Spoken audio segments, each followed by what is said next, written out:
हमारे चैनल को सब्सक्राइब लाजमी करें। पार्ट नंबर 1 सुतीली माँ। अली और इस्माइल दोनों ख़ानदान के मशहूर कपल थे जो एक दूसरे से बहुत मोहब्बत करते थे। एक दूसरे की हाँ में हाँ मिलाते थे। हर दुख दर्द में हमेशा एक दूसरे के साथ खड़े रहते थे। हर तरह की खुशियाँ उनका मुकद्दर बन चुकी थी, लेकिन उन्हें सिर्फ एक चीज़ की कमी थी और वो थी औलाद। अली और इस्माइल दोनों औलाद जैसी नेमत से महरूम थे। शादी को 5 साल गुजर गए थे, लेकिन अली उसको किसी न किसी बात में लगाए रखता। कोई ना कोई खुशी उसे देने में मसरूफ़ रहता। फिर उन्हें किसी ने एक बुज़ुर्ग का बताया कि इनकी दुआ लें, उनकी दुआ में बड़ी शफा है। फिर वो उन बुज़ुर्ग के पास गए और उन्हें खुशी नसीब हुई और उन्हें अल्लाह ताला ने इरहा जैसी प्यारी बेटी से नवाजा। इरहा के आने के 2 माह बाद ही इस्माइल की मौत वाक़या हो गई। पूरा ख़ानदान और आस पड़ोस वाले सब गम में मुब्तला थे। हर किसी की आंख आंसुओं से नम थी।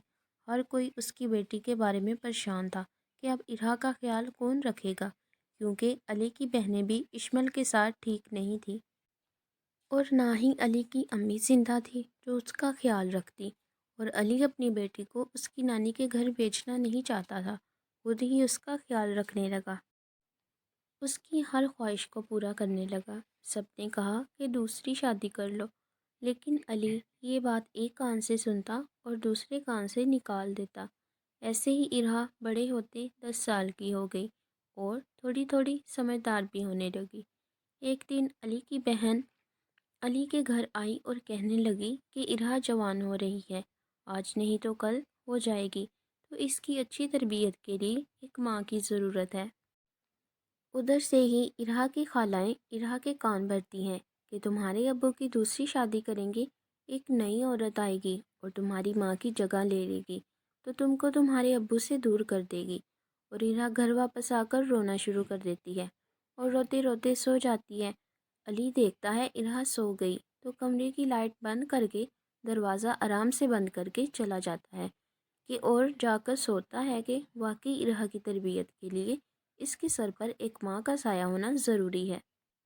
15 दिन के अंदर अंदर अली की दूसरी शादी हो जाती है, जिसका नाम आलिया था। आलिया इरहा को बुलाती है, प्यार करती है और सर पर हाथ फेरती है। तो वो जब मिल के अपने कमरे में चली जाती है और जाकर जब बेड पर लेटती है तो उसे सारी बातें याद आती हैं जो उसकी खाला ने उससे की होती हैं कि तुम्हारी सौतेली माँ बहुत बुरी होगी, तुम्हारा बिल्कुल ख्याल नहीं रखेगी, तुम्हें तुम्हारे अब्बू से दूर कर देगी। इतने में इरहा को किसी के चलने की आहट महसूस होती है, तो वो फटाफट आंखें बंद कर लेती है। अली उसे देखकर लाइट बंद करके मुस्कुरा के चला जाता है। इरहा सुबह उठती है, स्कूल के लिए तैयार होकर नाश्ता करने टेबल पर बैठती है और पूछती है, बाबा किधर गए? आलिया कहती है, तुम्हारे बाबा ऑफिस चले गए हैं, नाश्ता कर लो, मैं तुम्हें स्कूल छोड़ आऊँगी। इरहा सोचती हैं, आज पहले दिन ही बाबा मुझे छोड़कर चले गए, उससे मैं नाश्ता भी नहीं करती और ख़ुद ही स्कूल चली जाती है। आलिया पीछे भागती है तो इरहा कहती है, मेरे पीछे आने की ज़रूरत नहीं है, मुझे स्कूल बस लेने आती है, लेकिन बाबा मुझे ज़रूर मिलकर जाते हैं, आप आ गई हैं इसलिए मुझे मिलकर नहीं गए। आलिया शाम को कहती है कि आइंदा आप इरहा से मिलकर जाएंगे, वरना वो दोबारा नाराज़ हो जाएगी। अली इरहा को मनाता है और वादा करता है आइंदा रोज़ मिलकर जाएगा। इरहा हंसने लग जाती है और जल्दी से अपने बाबा को गले लगा लेती है।